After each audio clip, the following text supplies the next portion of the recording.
como vão? Estamos aqui de volta. Eu, Elizabeth Sartori, com vocês, falando um pouco sobre a teoria de Carl Gustav Jung. Nós estamos aí no nosso terceiro encontro e vamos então continuar. No encontro anterior nós estávamos falando sobre o desenvolvimento do ego e nós falamos de 3 etapas, das primeiras 3 etapas. Então elas são em 5 etapas. Seria um desenvolvimento normal, segundo Erich Neumann. Erich Neumann é um dos discípulos de Jung, um que mais aceitou essa teoria na sua essência. Então, uma pequena repassada aí nos 3 primeiros estágios. Nós falamos do primeiro, a criança até uns 6, 7, 8 meses, quando ela tem uma relação com a mãe, uma relação primal, né, onde ela e a mãe são uma única pessoa, é um estado urobórico, e nós chamamos da fase fálica quitônica. Quitônica significa da terra, né, estar dentro da terra. A segunda fase vai dos 6 meses, 7 meses até uns 5 anos, e nós chamamos do estágio do fálico mágico. Nessa fase, a criança ela está se sentindo uma criança sedutora através do seu corpo. Ela está a um passo de começar a adquirir o ego, ela está inconsciente, assim como o bebê, até os 6 meses, 7 meses. Ela é a criança que, então, não larga da mãe nem um pouquinho, ela está o tempo todo muito próxima da mãe. A mãe é tudo para ela, a mãe é a grande mãe, a grande deusa, ninguém mais existe a não ser ela, né? E assim aconteceu na história também, onde começaram a aparecer as grandes mulheres, as grandes deusas, porque elas tinham o poder de gerar uma nova vida. Como ninguém sabia direito como acontecia isso, ela era essa deusa que fazia isso acontecer. Como que acontecia, né? E na terceira fase, no terceiro estágio, que nós vimos foi o mágico guerreiro, que é onde, da fase de 5 anos a 12 anos, mais ou menos, que é a fase do adolescente, onde ele vai começar a se afastar da mãe, vai começar a questionar essa mãe, começa a achar que a mãe aí não é tão boa assim, mas ainda está bem ligado à mãe, né? Na história, isso vai significar que o homem, então, deixa de ser nômade e passa a ter uma vida sedentária, passa a acreditar, então, num Deus, o Deus Trovão, por exemplo, como eu citei no nosso encontro passado, onde se o trovão faz o seu barulho, né, é o Deus que está falando. Se há uma chuva, a deusa está falando. De alguma maneira, ele imputa na natureza a voz de Deus para ele. Então, ele age de acordo com os sons da natureza, ou com aquilo que a natureza proporciona para ele. Entrando, então, agora no 4º estágio, que vai acontecer entre os 13 e 20 anos, mais ou menos, vamos entrar, então, no guerreiro solar. O guerreiro solar, essa fase, é uma fase onde essa criança, esse adolescente, começa a separar o que é mãe boa da mãe que a gente chama de terrível. Essa fase, a mãe boa é aquela que nutre, que dá carinho, que é amorosa, que faz que a criança se sinta bem, dá o apoio. E a mãe terrível é aquela que começa a questionar, a segurar, a não deixar fazer as coisas, a brigar, né? Quando a criança o adolescente está fazendo alguma coisa errada, a mãe começa a então ser mais durona, começa a proibir alguns passeios, né? Não deixa ir para as baladas, por exemplo. E aí esse adolescente fica nervoso, quer ir de qualquer jeito, mas a mãe, por temores dela, claro, a maior parte das vezes, não permite, e aí joga para o pai que resolve, o pai joga para a mãe, fica aquela coisa. E a criança, veja, até a fase dos 12 anos, mais ou menos, ela está praticamente ligada na mãe, o tempo todo. Chega nesse momento, ela vai fazer uma separação, então, Então, ali entre 5 e 12 anos, ela começa essa separação da mãe boa e terrível, e na fase dos 13 aos 20, ela começa, então, a separar os pais. Na verdade, é isso. Ela começa a separar os pais, e essa separação dos pais é psicológica. É o momento onde a mãe, enquanto nutridora, enquanto a pessoa que protege, e aquela também que diz não para o filho quando ele quer se divertir, entra em choque com o pai, né? Então, essa criança, esse adolescente, começa a entender, a recepcionar um pouco de responsabilidade. Ele começa a ser interditado, segundo Freud, que usa o pai como interdito, né? Interdito de ações sobre as quais esse adolescente ainda não tem a mínima noção. Então, o pai enxerga esse perigo que pode acontecer e começa as proibições, a disciplina, né? Nesse momento, esse menino ou essa menina vai começar a adquirir crenças, preconceitos, né? Ele começa a questionar uma porção de coisas e fica naquela confusãozinha. Meu pai tem razão, minha mãe tem razão. E agora? Para que lado que eu vou? Né? E aí ele vai criando esses preconceitos, essas crenças, ele vai formulando isso. Né? E ele vai também... Ele começa a ter essa consciência do ego. Então, ele começa, através dessa responsabilidade, essa reflexão, ainda que meia prematura não, desculpe, mais assim, ainda em fase de iniciação, né? Ele vai começando, então, com esse ego a se fortalecer, a ter uma posição, a começar a procurar o que é bom para ele, o que não é. Nesse momento, ele passa, então, a ter um Deus único, né? E ele deixa de, então, ver, ao contrário da fase anterior, a criança tem medo quando está dormindo, aí começa a chover, os raios, não sei o quê, a criança corre lá para o quarto da mãe, ou dos pais, pedindo socorro, proteção. Né? Nessa fase já não é assim. Ele começa a acreditar que existe um Deus, mas que esse Deus, dependendo um pouco da cultura religiosa dele, diz que Deus pode puni-lo se ele fizer alguma coisa errada, ou pode beneficiá-lo se ele fizer alguma coisa boa. Né? É um Deus externo. Na história, o povo que, então, de sedimentário e cultuando um Deus como o trovão, como a chuva, ele passa, então, aparece a figura de Deus, que é o Yahvé. E vem também a história de Jó, onde, através de um Satanás, Jó é punido para provar que ele tinha fé em Deus. Mas aí, psicologicamente falando, Deus se comporta de uma maneira dúbia. Ora ele, como Jung viu, nós falamos no começo, no nosso primeiro encontro, ora ele é benevolente e ora ele é bastante duro. Ele aceita a proposta de Satanás para ver se realmente o que ele criou o venerava. Né? Então, na história acontece esse Deus, onde ele é punidor e, ao mesmo tempo, ele é bom. E assim é colocado para as pessoas nessa fase. Ela entende assim, dessa maneira. Eu não posso fazer nada de errado, senão eu vou ser castigado. Né? Eu tenho que me comportar como um bonzinho para eu ter as coisas. E ele, então, nesse momento, nessa fase, ele começa a ter um segundo nascimento, por causa das reflexões que ele faz.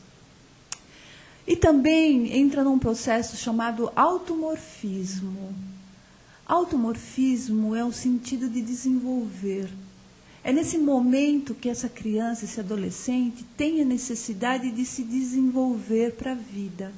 Começa a buscar, então, uma profissão, uma escola, mesmo não sabendo direito o que quer, mas vai em busca disso, vai começar os relacionamentos amorosos, começa a dar os seus primeiros passos para o externo, já não dependendo tanto mais dos pais, né?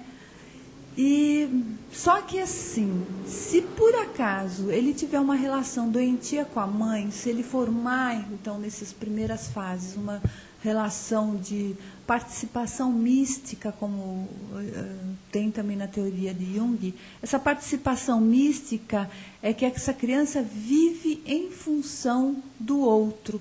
Então, é como um estado urobórico, ela não se move sozinha, ela não age por si própria, ela está o tempo todo fazendo algo porque assim ela vai agradar alguém, porque assim ela vai ser aceita, porque assim ela vai poder tirar alguma vantagem, ganhar alguma coisa. Ela não faz por si própria, né? Então, é uma situação onde ela tem uma influência negativa dessa mãe, né? Então, o processo de automorfismo, que é esse sentido de desenvolver, essa necessidade de desenvolver, vai acontecendo, mas muito fracamente, fraco, né? E a pessoa custa um pouco mais se desenvolver em descobrir esse si mesmo, quem eu sou, essa individualidade.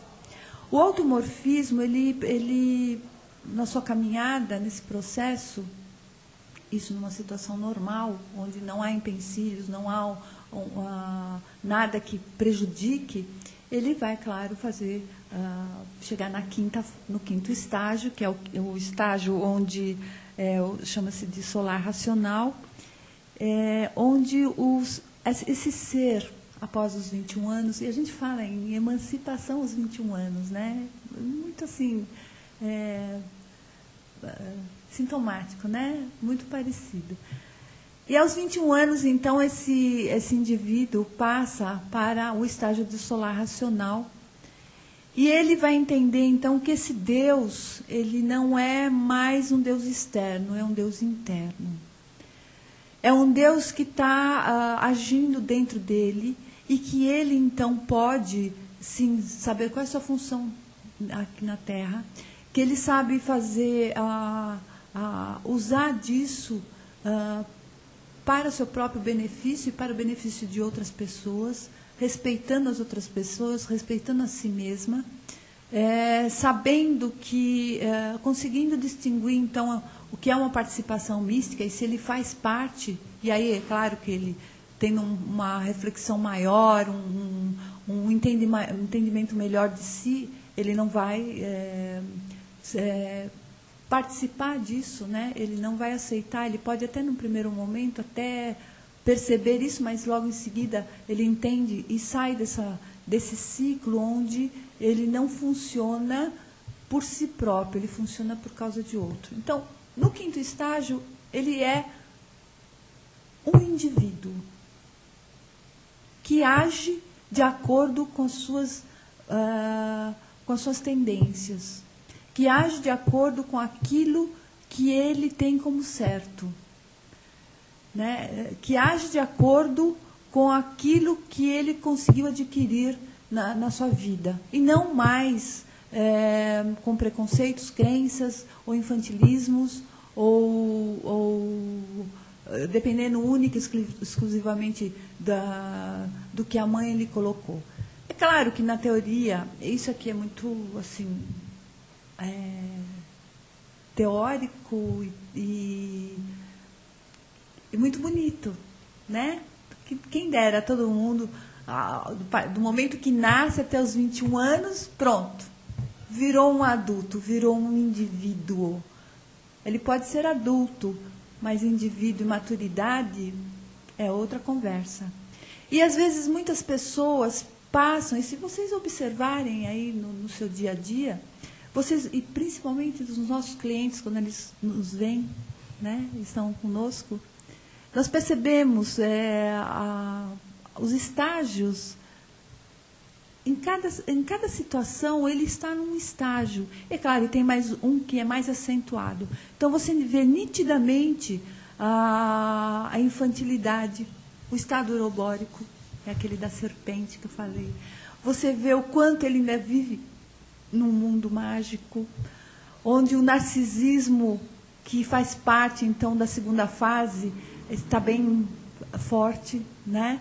Onde está bem predominando.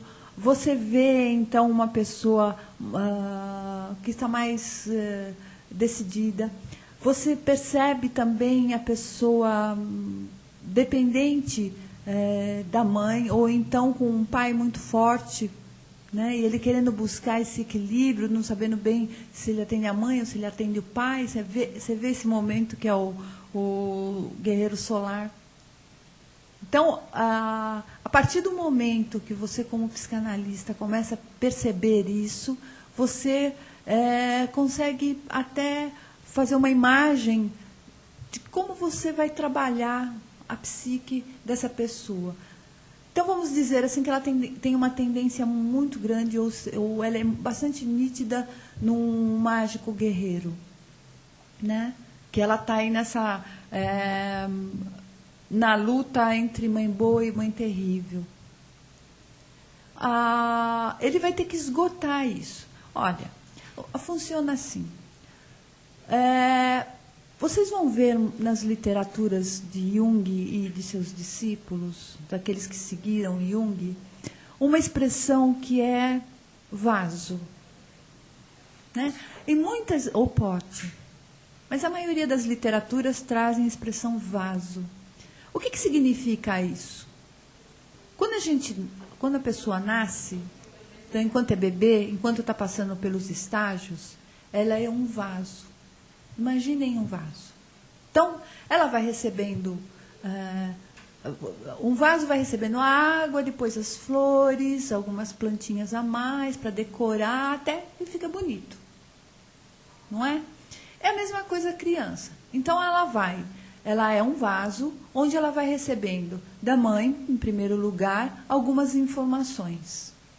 Depois do pai, algumas informações. Depois da escola. Depois do meio social que ela vive. E isso vai formando o seu vaso, vai enchendo o seu vaso.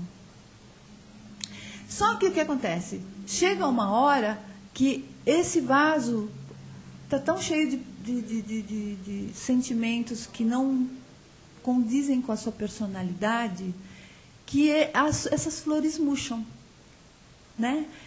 E aí elas precisam ser retiradas, esse vaso precisa ser esvaziado, para poder fazer o quê? Para colocar nova água, novas flores, para que ela então, ou então plantar uma terra, para que ela sempre nasça, porque as situações acontecem, vão morrendo na nossa vida e vão renascendo, e a gente vai, assim, no resto da nossa vida, vivendo situações mais intensas ou menos intensas, de acordo com o que a gente tem ali dentro do nosso vaso.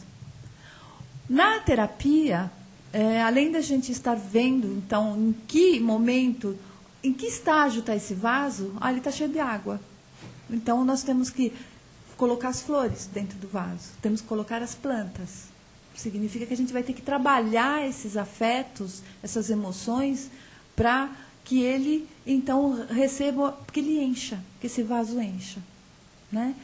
Depois, à medida que a gente vai trabalhando, vai chegando, então, a entender o que é uma série de coisas, qual é a relação com a mãe, porque sente raiva, porque tem medo, porque não toma uma decisão, porque tem preconceito, porque é o ressentimento, porque é ingênuo, porque vê algo negativo numa outra pessoa, o que significa isso. Enquanto está nesse processo de terapia, essa pessoa, então, sabe, até que instintivamente, que ela acaba refletindo sobre isso, né? É uma coisa que entra na pessoa e que ela vai refletir. Em um determinado momento, quando ela estiver psiquicamente pronta, ela vai ter um insight ou um entendimento disso. E aí, esse sentimento é como se desmanchasse, é como se não precisasse mais dele, ele está trabalhado. A partir desse sentimento, existem outros que vão sendo aflorados à medida que você vai eliminando um, vai acontecendo um outro, e você vai trabalhando, até o momento que o vaso está vazio, né? Esse vaso vazio, eu digo que é o momento da crise de existência, porque você não sabe mais quem é, você não sabe o que esperar mais da vida, você não sabe o que sentir, você não sente, você tem assim, um ponto de interrogação enorme, onde você questiona tudo e nada te afeta.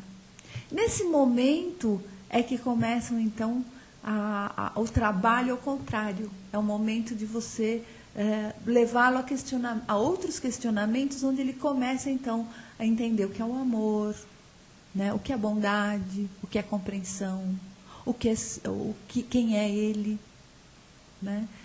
O que ele pode fazer na vida, ele vai descobrir sua vocação, ele vai entrar num outro movimento. E aí a vida começa a proporcionar coisas mais agradáveis, porque você vê dando resultados. Você vai sentindo, dentro do mar de rosas, mas o que vem de bom é muito mais do que antes, com aquele vaso cheio que acabou se deteriorando. Desculpe. Né? E aí, assim, nesse quinto estágio, na história, é quando aparece Cristo. Né? Então, Cristo vai redimir essa imagem de Deus que estava tão carregada, que é o anterior, que é aquele Deus que proíbe e que castiga, e também é bondoso, então sempre deixava o povo meio assim, e agora o que eu faço? Esse Cristo, ele vem com uma outra, uma outra função. Ele vem, então, nesse Deus encarnado, segundo a teoria junguiana, mostrando que todo esse lado, essa bondade, esse carinho, esse amor ao próximo, a si mesmo também, que é muito importante. Se eu não amo a mim, como é que eu vou amar o outro? Se eu não me respeito, como é que eu vou respeitar o outro? Né? Então, mostrando toda essa comunhão. É isso que dá a plenitude, né? Aí que entra a alteridade, fazer o bem a outro, ou então não fazer algo de ruim, sabendo que você pode prejudicar o outro, ou então todo um coletivo. Ter essa consciência. Bom, tem um tema que, a partir então desse assunto, tem um tema que se chama Ciclo das Transformações. Todas as situações que nós vivemos, a gente passa por um movimento. É muito interessante que na história de Jung, na teoria de Jung, e também as mandalas, se vocês verem, é tudo círculo, né? Nunca tem fim.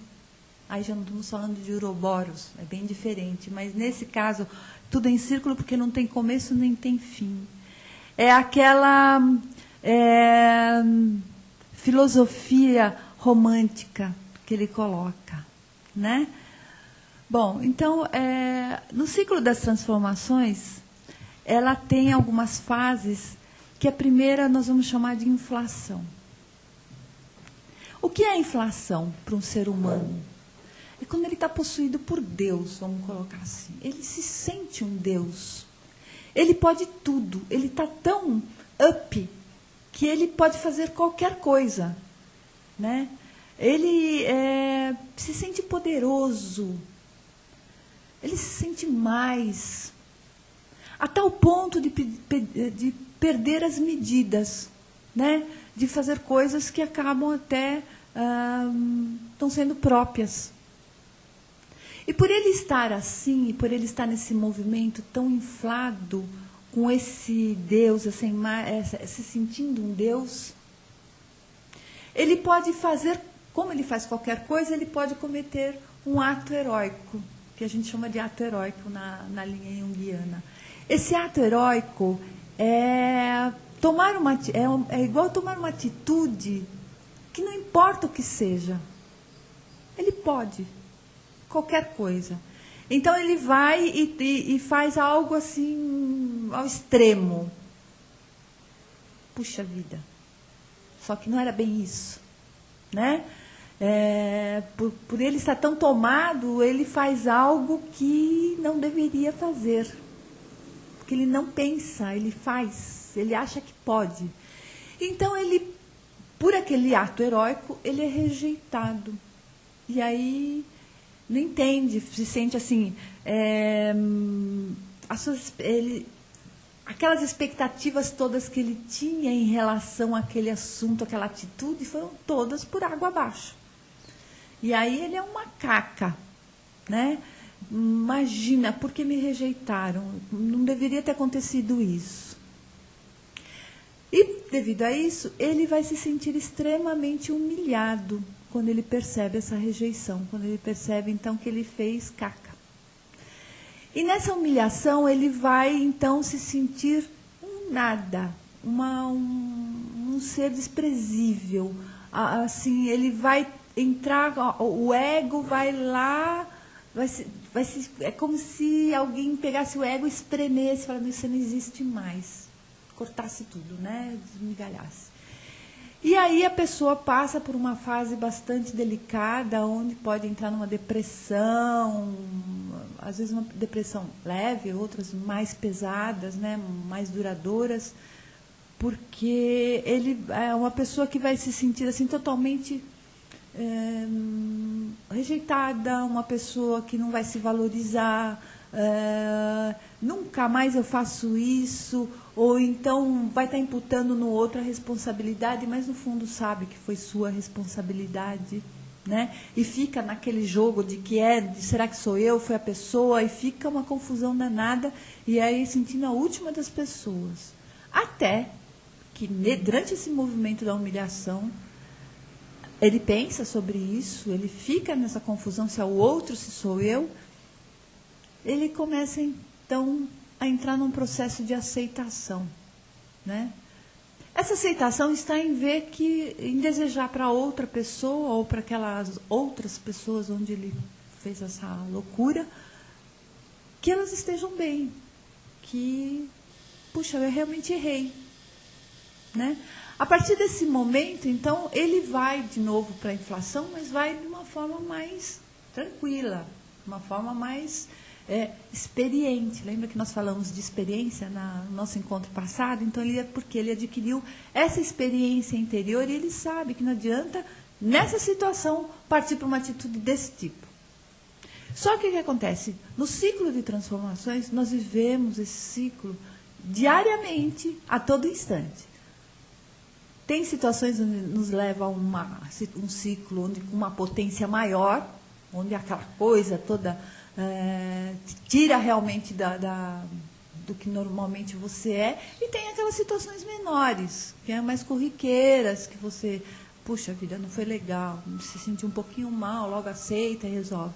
Isso é uma coisa que vai acontecer sempre na vida da pessoa, né? Ela nunca vai escapar disso. Ela vai aprender a trabalhar melhor com essa situação. Muito bem. E através desse ciclo de transformação que a pessoa vai adquirindo consciência também, né? Se a gente pensar em termos de teoria junguiana, e ainda vocês vão ver mais para frente, que eu vou estar falando, em primeiro lugar, tudo sai de uma energia. E tudo é proporcionado por uma potência, uma energia. Em segundo lugar, todos os caminhos se interligam, todas as estruturas se interligam para uma única função, para um único caminho, que é tornar o sujeito um indivíduo, né? Normalmente algumas pessoas não conseguem se tornar de fato um indivíduo, e elas morrem, né? Assim, do jeito que elas conseguiram viver. Outras não, outras vão, ao longo do tempo, se compreendendo, vão entendendo melhor, são as pessoas mais sábias, né? Aquelas que a gente encontra um respaldo, sabe? Consegue ler nela o que elas podem nos passar, né? Ela passa essa energia, ela consegue transmitir. Não sei se vocês já tiveram presentes perto de alguma pessoa que, quando ela está com você, ela passa uma coisa extremamente agradável, onde você deposita toda a confiança nessa pessoa e é uma coisa que ninguém consegue explicar, né? Assim, no mundo leigo. Mas quando a gente vai, então, trabalhar a teoria, a gente percebe que isso pode acontecer sim. Você pode passar essa energia legal, né? Você precisa se conhecer. Você precisa trabalhar tudo isso que tem dentro de você, esvaziar esse vaso e enchê-lo novamente com coisas boas a seu respeito, né? E que você consegue, então, você estando bem, você vai transmitindo essa coisa boa para todo mundo, esse estado bom para todo mundo. E é claro que as pessoas gostam de estar com pessoas que têm essa energia boa para passar, não é? A mesma coisa acontece com pessoas que têm, o vaso ainda está no primeiro estágio, aí está cheio de situações que a pessoa não se entende e que as inflações são potentes demais, ela estoura, ela faz atos que você se surpreende demais, então ela fica, ela passa uma energia que a gente chama de energia negativa, né? Ela não está se compreendendo. Então, como é que ela vai passar alguma coisa para uma pessoa? Muito bem. A psique, nós começamos aí falando, então, da psique, que ela é composta de, segundo a teoria junguiana, de consciente e inconsciente. Nós falamos um pouco de consciente, falamos do ego e da persona. Agora vamos para o inconsciente, vamos falar um pouquinho de inconsciente. Né? Desculpe, antes disso, vamos falar do self. Né? O self está mais no inconsciente, embora ele seja o centro da psique, mas ele está lá no inconsciente. Ele que comanda toda essa história, todo esse desenvolvimento psíquico e vai dando as informações para o consciente que o ego recebe e a persona, então, mostra para o mundo. Né? Então, o self, que é também conhecido como si mesmo, ou então conhecido como imagem de Deus, porque é um Deus que tem aqui dentro, eu posso, eu me conheço, eu sei qual é o meu limite, eu sei até onde eu posso ir, eu tenho todo um sentimento genuíno para passar, né? E é através desse self. Esse é o self, é o centro da totalidade, né? É o gerador, é aquele que distribui as informações. Então, o que acontece? Quando a pessoa está inflada, ela está com esse self a toda. Né? Eu sou poderoso, eu sou maravilhosa, eu sou divina, eu faço acontecer, eu faço. Quando ela entra no estado de humilhação, é porque o self diz, espera aí, não é bem assim não, senhor ego. Dá um jeito aí de você ir para o seu lugar. Você não domina a psique dessa pessoa. Você é apenas mais uma das estruturas. Você só faz o que eu peço para você fazer. Então, espera um pouquinho. Não vai querer mostrar para o mundo que é você que manda, né? Que é você que diz quem é essa pessoa. Né? Sou eu. Então, nesse momento da humilhação, é que o self entra na psique funcionando e, vamos dizer assim, diz para o ego qual é o lugar dele. Né? Você não tem todo esse brilho todo. Espera um pouquinho aí, vamos trabalhar porque não é bem por aí. Né?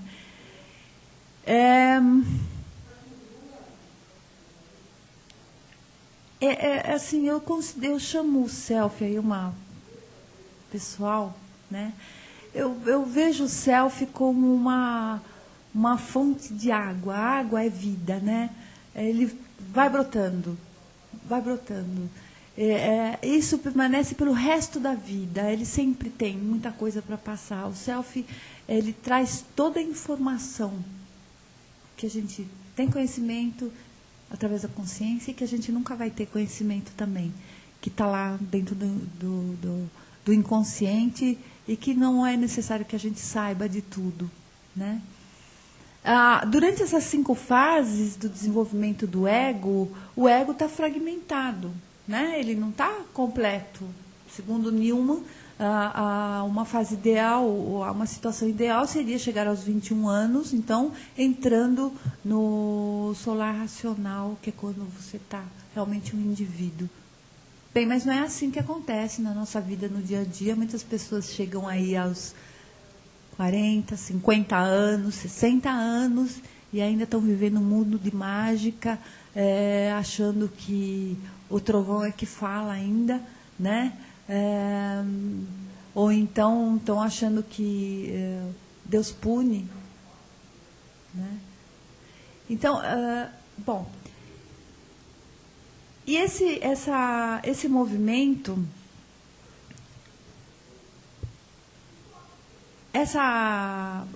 esse self, então, ele é um orientador. Ele vai, se a pessoa não conseguir trabalhar essa informação que o self traz para o consciente através de atos reflexivos, ela não vai conseguir fortalecer esse ego, né? Esse ego vai continuar fragmentado.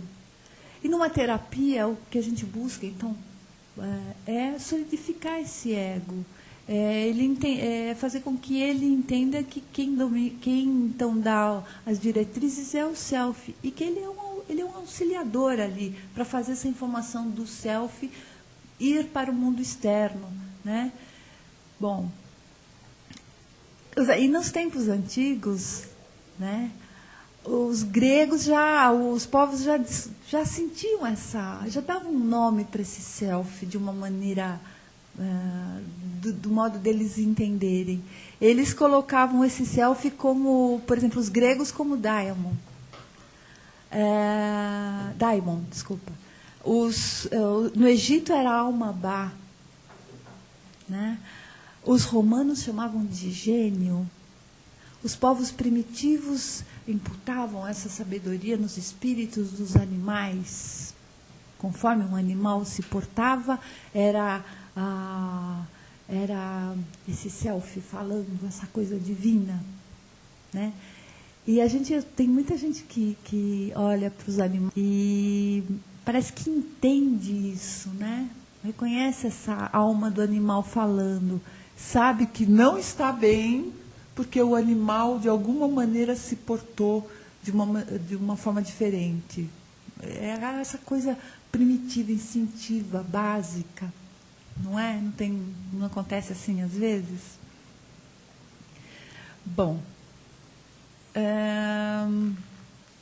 quando Jung afirma que é a imagem de Deus, que ele vê como esse centro regulador da psique, ele encontra algumas barreiras, né? Imagina, os sacerdotes, os médicos, cientistas, você é louco. Imagina, que é isso? E ele afirma categoricamente que a igreja, né, colocando só o bem, colocando que só existe o bem,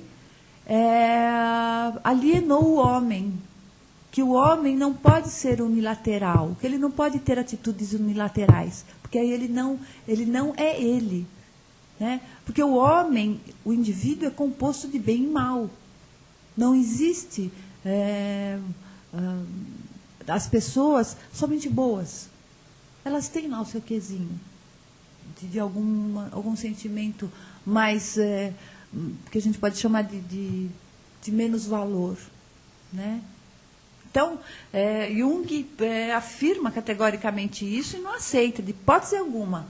Então, ele põe igual a imagem de Deus, esse si mesmo, como algo que tem esses lados opostos, o bem e o mal, pensando aqui no 4º estágio, que é quando ele era castigador e ele também era benevolente, né? Bom.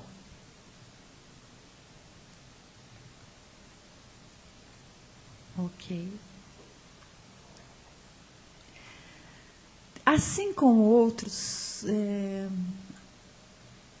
vamos dizer assim, outras estruturas o self ele tem uma certa luminosidade. Veja, não estou falando luminosidade, estou falando luminosidade. Luminoso vem de vida, vem de algo que nos toma, que nos envolve, que você sente uma manifestação diferente em você. É uma coisa, é um toma, né? Te dá vida, te eleva. Isso é luminoso, né? Então o self, muitas vezes, ele vem nesse sentido de te tomar. Tanto é que a pessoa pode, se ela não entender bem, ela vai para esse ato de inflação. Ela fica em tamanha elevação que ela não se controla. Mas o self também não é tão bonzinho assim. Veja que quando ele fala para o ego, peraí, você não tem todo esse poder, ele também sabe mandar uma informação para o consciente que faz a pessoa entrar numa depressão, que é a humilhação, né? Ele atua com os dois lados para fazer com que essa psique se organize, que essa psique se ordene, que ela tenha um equilíbrio, né? E vai usar, então, de todas as ferramentas que puder. Mas o que acontece? Se a pessoa estiver somente sob o domínio do self, ela não vai conseguir, ela pode ficar uma pessoa doente, mentalmente doente. Mas o que acontece? Conforme a nossa criação, nós fomos tendo lá o que o nosso pai, nossa mãe foi nos informando, a escola, o nosso meio social, nós adquirimos aí alguns comportamentos morais, de ética, de justiça, que impede que esse self tome proporções exageradas. É por isso que existe esse controle, né? Não existe essa unilateralidade, não pode existir, senão já perdeu, né? Existe, com relação ao self, eu peguei dois conceitos de desenvolvimento do self. Um é de Fordham. Ele escreve em 1969, depois ele revisa em 1976, e ele diz que o self aparece quando a criança nasce. Ele é primário aí, ele é a partir do momento que a criança nasce. Jung diz que esse self já está inato na criança, assim como Eric Newman, né? E no momento que essa criança nasce e que ele adquire esse self, ele já tem todos os seus potenciais inatos. E, dependendo do meio que ele vai viver, ele então vai lapidando esse self, ele vai fazendo essas correspondências com o meio externo, né? E a desestruturação, então, dessa psique vai se dar devido à relação que ele vai ter com a mãe. Da forma como ele entender essa mãe e da forma como a mãe passar as informações para ele pode ter um movimento vamos dizer assim, de desenvolvimento de ego, bom ou não, de acordo com essas informações do desenvolvimento do self. Né? Porque se o self manda informação para o ego, se ele tiver falho, o ego tem dificuldades de recepcionar isso. Essa é uma postura aqui do Fordham. E aí, o que acontece? O self cria defesas. Não estou falando de ego agora, estou falando de self. O self cria defesas, né? Que vai levar essa pessoa a uma grandiosidade tal e uma rigidez. São aquelas pessoas extremamente narcisistas, né?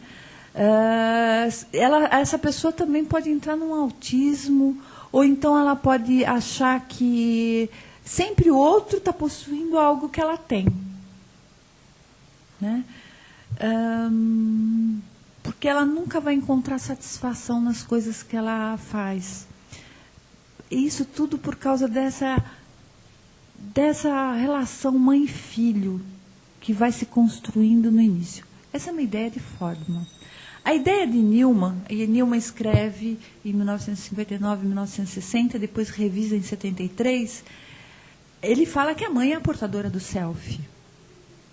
Né? Então, o bebê está lá dentro dela, e a mãe é a portadora do self, e quando o bebê sai, nasce, a mãe continua sendo a portadora do self. Vocês viram na primeira etapa, no primeiro estágio do desenvolvimento do ego. A mãe e o filho é uma coisa só. Existe um self corporal só. Mas o self psíquico, elas estão, é mãe e filho, mas é a mãe que diz o que o filho faz ou que não faz. Eles se entendem, mas o self é da mãe. Né?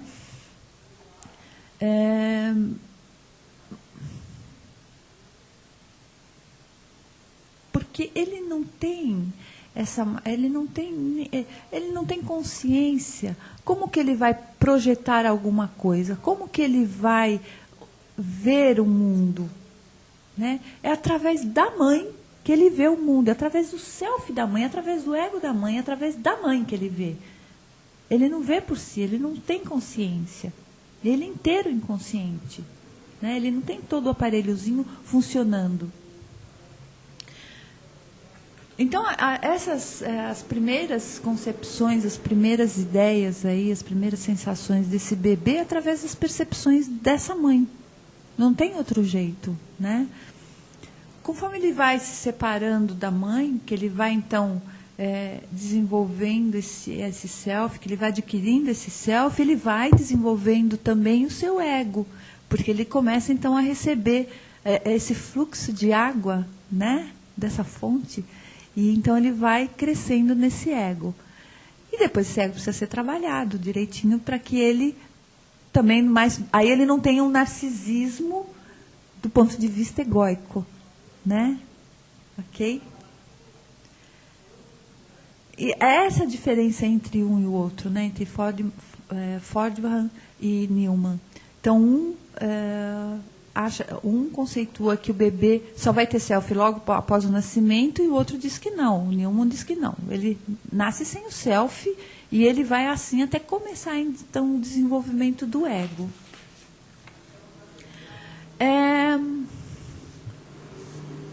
O inconsciente, agora, como um todo. O inconsciente, onde nós temos, segundo o Jung, nós temos toda a nossa... É tudo aquilo que nós não sabemos e que precisa de um lugar para estar guardado. Né? Nós temos aí uma posição filosófica, algumas posições filosóficas, por exemplo, Leibniz, se é assim que fala, não sei direito, ele fala em percepções, são pequenas percepções, percepções insatisfeitas. Ele fala assim, que é daquele tipo assim, é aquele não sei o quê, é aqueles gostos, é aquelas impressões, é aquilo que você não sabe direito o que é. Ele fala que o inconsciente parte daí.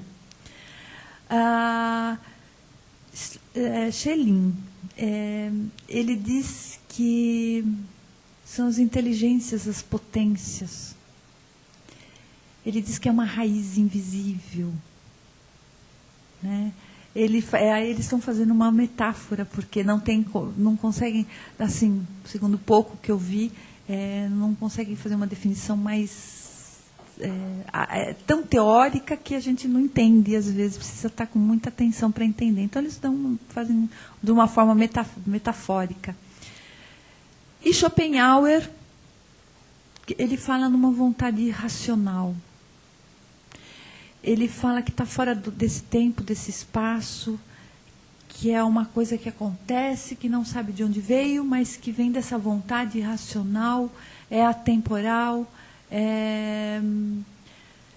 não é regulada por um princípio de causalidade.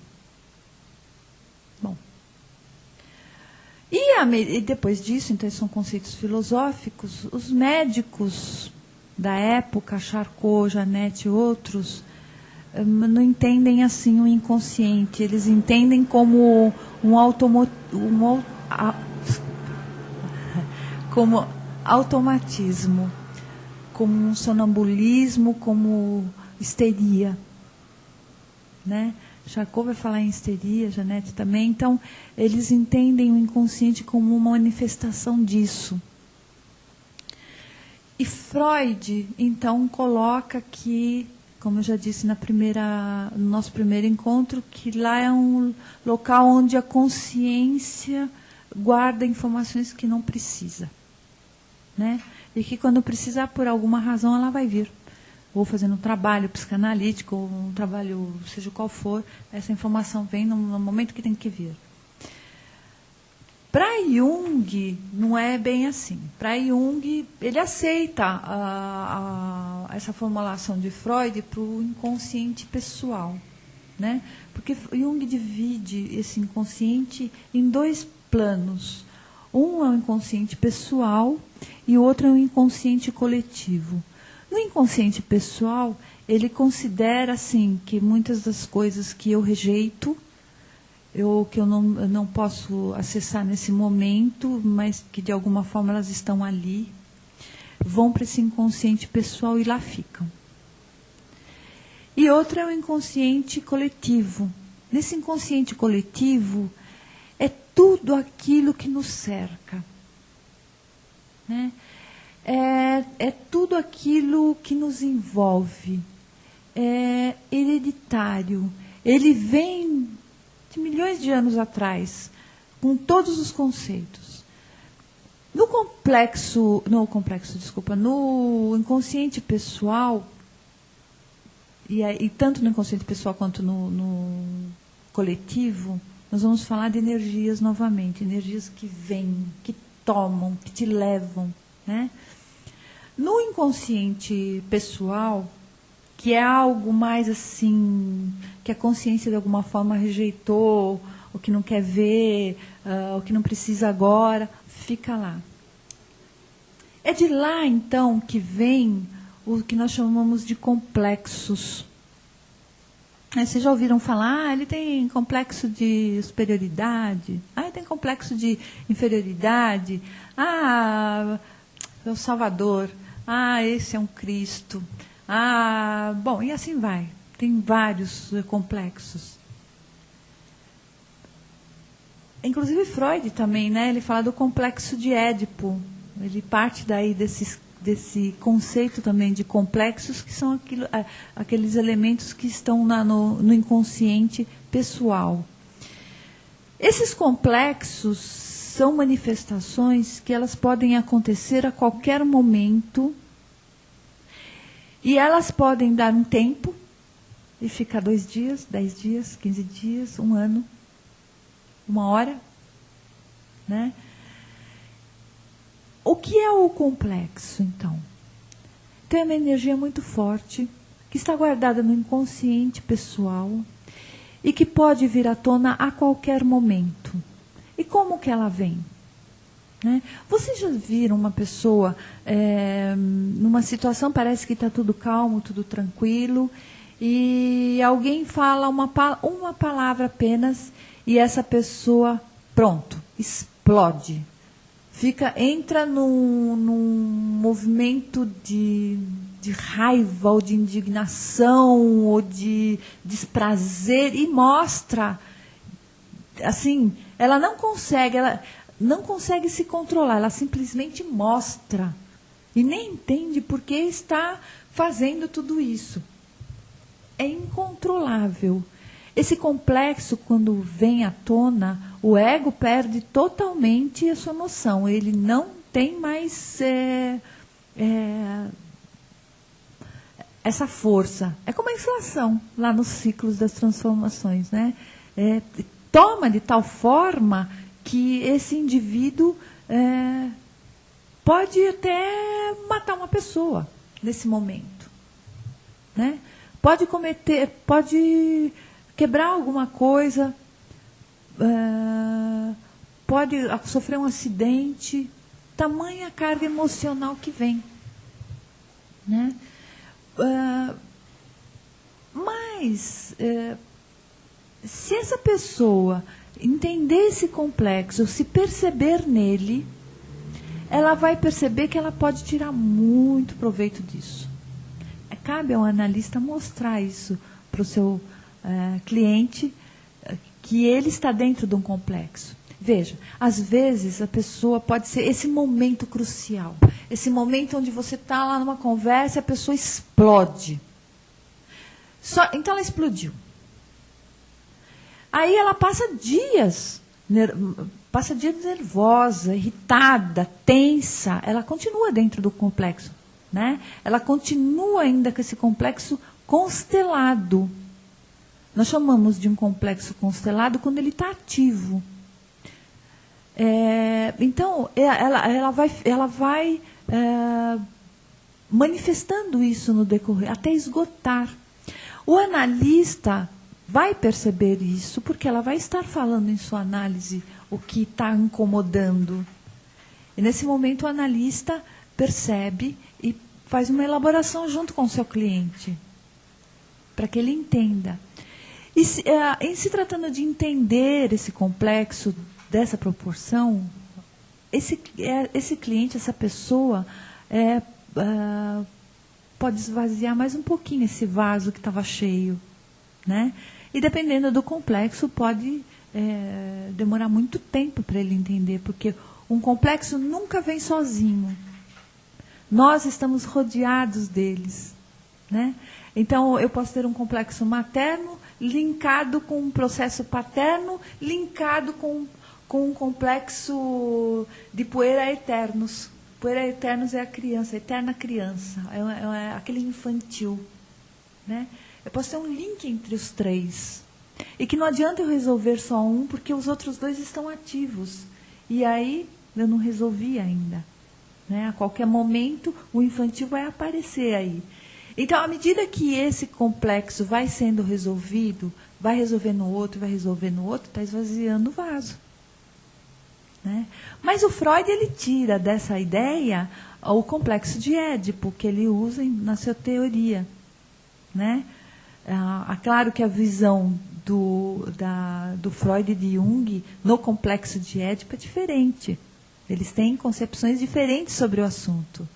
Então, para Freud, a criança vai desejar sexualmente o genitor do sexo oposto e vai odiar do sexo igual.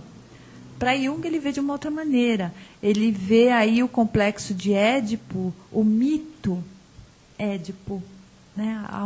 O que aconteceu enquanto mito. Vendo que, por exemplo, quando o Édipo mata o pai, ele não está matando o pai, porque ele não sabia que era o pai dele. Ele está, assim, vivenciando um momento do patriarcado, onde alguém tinha que ser melhor, tinha que impor mais. E ele impôs ao matar aquele homem, né? Ele vê o fato do Édipo responder ao enigma da esfinge como algo de vencer a mãe terrível e entrar num incesto. O incesto para Jung não é transar com alguém da família. O incesto é estar relacionando dentro de uma participação mística o tempo todo. Né? É uma coisa que você não sai fora. Você vive ali e você não consegue ser um indivíduo. Você continua dependendo do outro. Isso é um incesto para o Jung. Então, ele tem uma visão diferente da de Freud na questão do complexo de Édipo.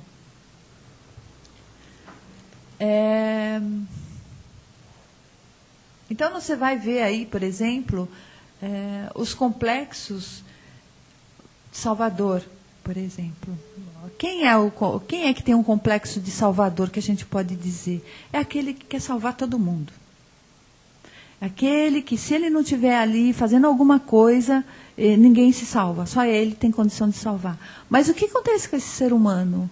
Por que, então, essa necessidade de estar salvando todo mundo? né?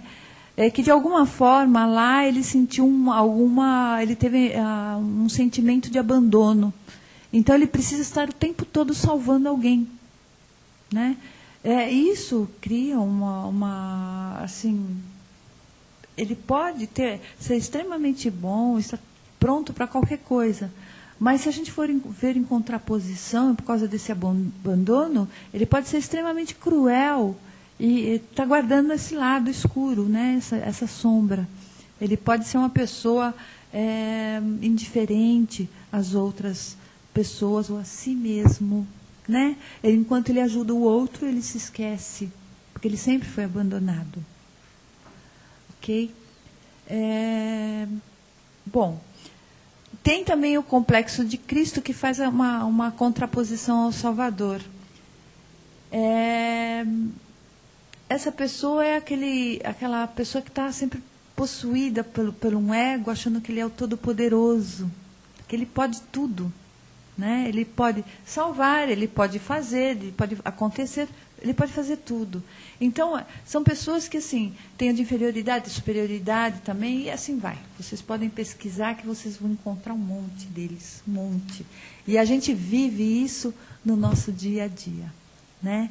Se você se observar, e aí é muito legal, porque quando você se observa, você consegue também entender o outro, você vai ver que você vive com complexos constelados. Às vezes nem parece muito, mas eles estão aí, ó. Tudo aparecendo como um monte de energias flutuando, que uma te pega e você vai e entra na inflação, né?